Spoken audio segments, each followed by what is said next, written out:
مرحبا وكيف الحال؟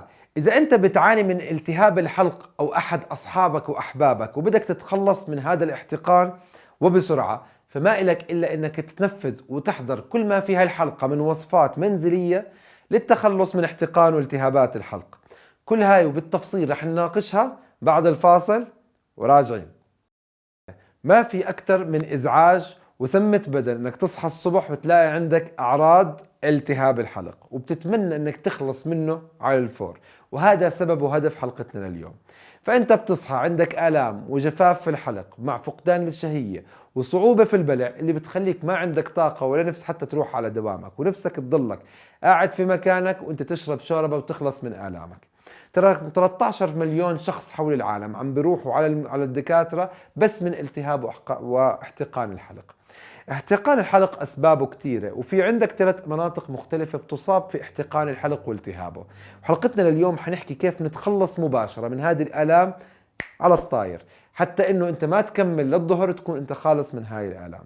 عندك 3 مناطق بتجيها الآلام. أول منطقة اللي هي منطقة الفرنجيل، وبصير اسمها فرنجايتس وقتها، وهي مباشرة خلف الفم في منطقة الحلق.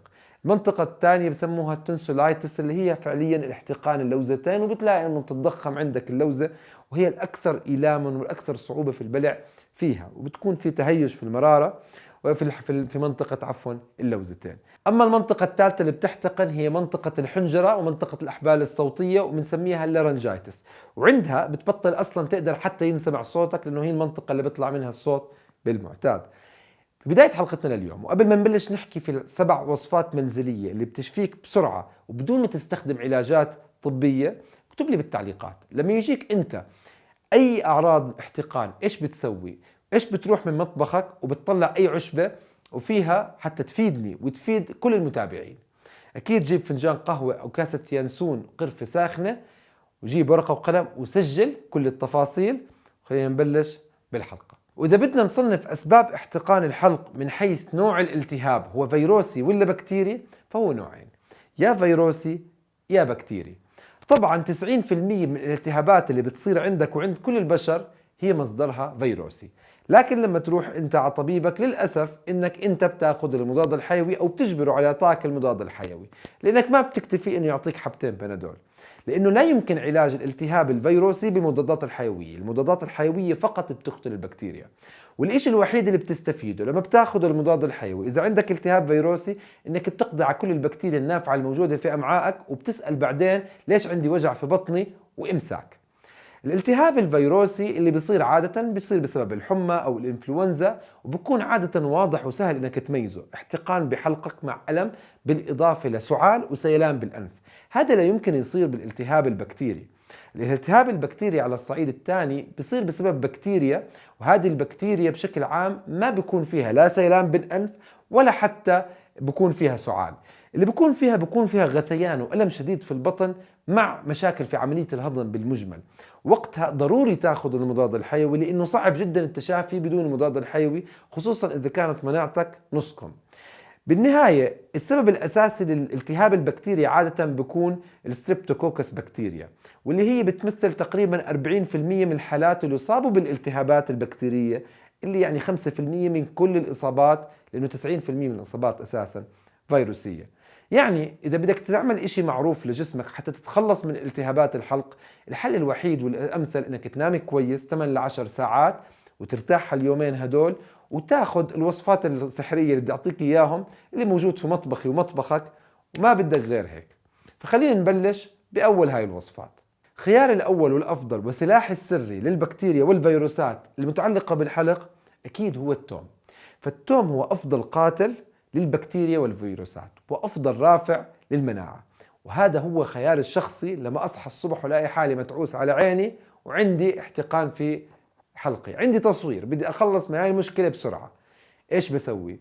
بجيب زر التوم، فص التوم، وبحطه في تمي وببلش أمضغ فيه شوي شوي، وكاسة المي في إيدي لأنه حيلعن أبو أهلي حيحرقني حرق لزوري.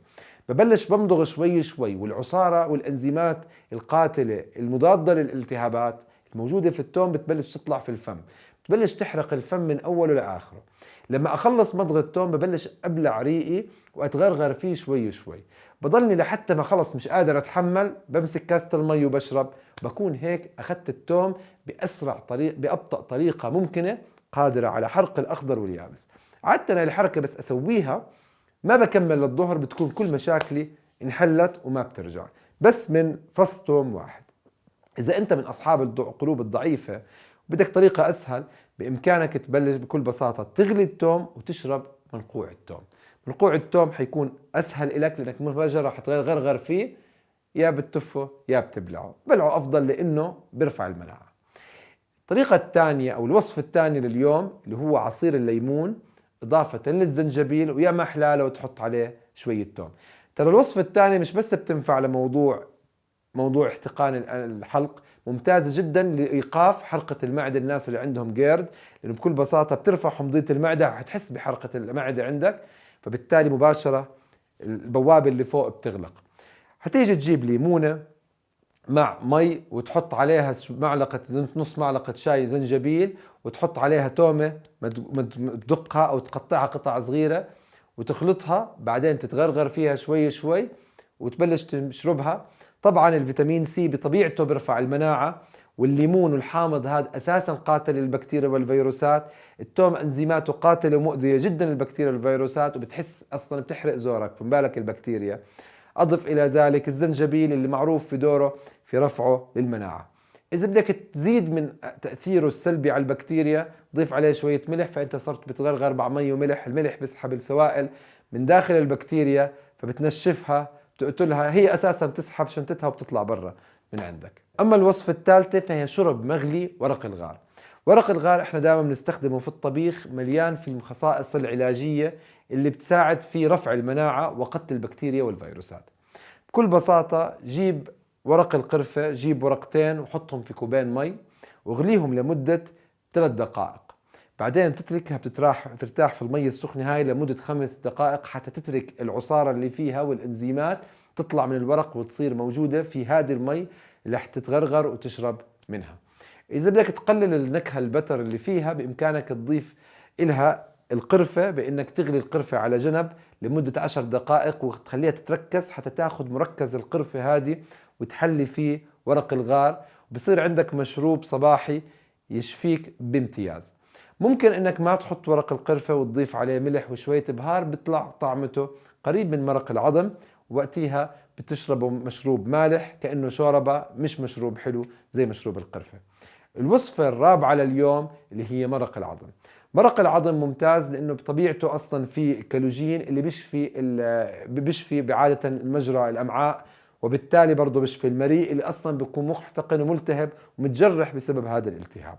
إذا حطيت معاه ملح، الملح بطبيعته مطهر للبكتيريا وقاتل إلها، فبتتغرغر في مرق العظم اللي بيحتوي على الملح مع الزنجبيل والهال والزعفران اللي بطبيعته بيرفع المناعة وبقتل البكتيريا، بتتغرغر فيه. وإحنا عندنا أصلا معظم الالتهابات هاي فيروسية، فكلها بترفع المناعة، بترطب لك منطقة اللي هو الحلق.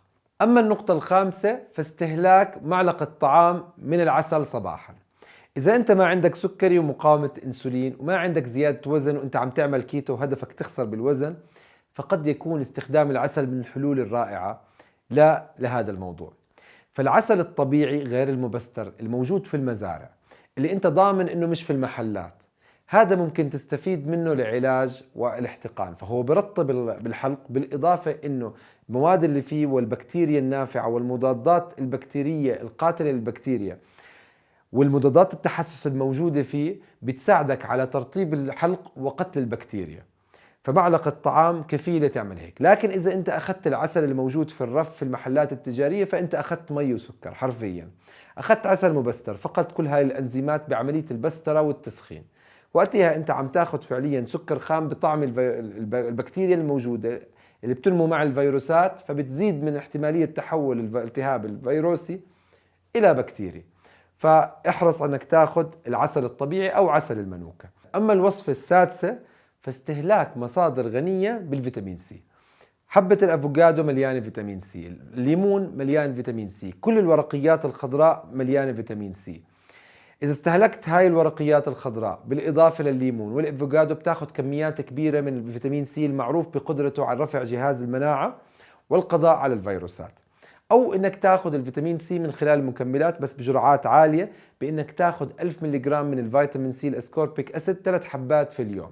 يعني خلال 3 ل 4 أيام بكون كل المرض مش بس احتقان الحلق هو اللي راح، وبتكون رفعت مناعتك وزدتها. وناهيك انه الفيتامين سي مع مرق العظم بيسرع من عملية استشفاء الأمعاء، فهو أساسي لبناء الكولاجين وبناء الأمعاء، وأكيد طبعا اللي هو الحلق والمريء والبلوعة. النقطة الأخيرة وآخر وصفة لنا لليوم، ضرورة استهلاك مصادر عالية بالزنك زي الكبدة، وإنك تاخذ مكمل الزنك بسرع من الاستشفاء. ترى دائما مع الأمراض الفيروسية والأمراض بشكل عام بفقد الجسم مخزوناته من الزنك من خلال رفع عملية المناعة اللي بتستنزف هذا الزنك. فما في أفضل من أنك تاخذ جرعة من الزنك تعوض الناقص وتساعد في دفع جهاز المناعة ودعمه ورفعه للقضاء على الفيروسات. بنصحك بأنك تاخذ من 30 ل 50 ملغ من الزنك يوميا في فترة الاحتقان هذه لثلاث أربع أيام، بتكون أنت خلصت بسرعة من المرض. بس بنصحك انك لما بتاخده ما تاخده مع الوجبه، لانه الزنك بيمنع امتصاص الحديد اذا اخذته بنفس الوقت، فاحرص انك تاخده صباحا مع بقيه الوصفات اللي حكيناها لليوم. ما في افضل من انك تاخذ هدول الوصفات الصبح. وبكرر، المضادات الحيويه لا تؤخذ كل وقت زي ما بدك، لانه اسوأ ما عندك ما ممكن يصير فيك انك انت من كثر تناولك للمضادات الحيويه يصير عندك مقاومة للمضادات الحيوية، فيصير لما لا سمح الله عندك التهاب بأمس الحاجة لمضاد حيوي يشتغل، يكون في هذاك الوقت البكتيريا ما بتتأثر بالمضادات الحيوية، وطبعا وقتها بيكون خطر شديد على الحياة. فقللوا من استهلاك المضادات الحيوية. على الصعيد الشخصي خلال السنوات الماضية بجوز ما أخذت المضادات الحيوية أكثر من مرة واحدة، وكانت إبرة لأنه إشي قرصني وأنا بعمل دراجة. بنهاية حلقتنا لليوم اكتبوا لي شو من هاي الوصفات بتعملها في المنزل. هل بتاخذ مضادات حيوية دائما أول ما يجيك مرض، ولا بتستنى لما يكون فعلا أنت بأمس الحاجة إلها؟ وهل بتستخدم مطبخك ليكون هو دواك ولا لا؟ اكتبوا لي بالتعليقات لما يصير عندك مرض واحتقان في الحلق إيش بتستخدم، خلي غيرك يستفيد من خبرتك. بشوفكم أكيد إذا شفتوا المعلومات في الفيديو مفيدة أكيد ما تبخل على غيرك في الشير، فنشر المعلومة أكيد خير، والزكاة العلم نشره. وما تبخل على حالك بأنك تنضم للقناة وتكبس شارة الجرس حتى يجيك أول بأول إشعارات كل ما يخطر على بالي فكرة أكيد مفيدة لك. وأكيد اعمل لايك، وبدعوكم تنضموا لي عالمنا الرائع بالفيسبوك عالم سمارة كيتو أند فاستنج بلانت. تقدروا تتابعوني على الانستغرام والسناب شات، تقدروا تشوفوا مصادر الحلقة والمقالة المتعلقة فيها في الديسكريبشن في تحت، بالإضافة مثبتة في التعليقات تحت. أكيد بتمنى لكم قراءة ممتعة ومشاهدة مسلية. بشوفكم في حلقات القادمة، وبأمان الله.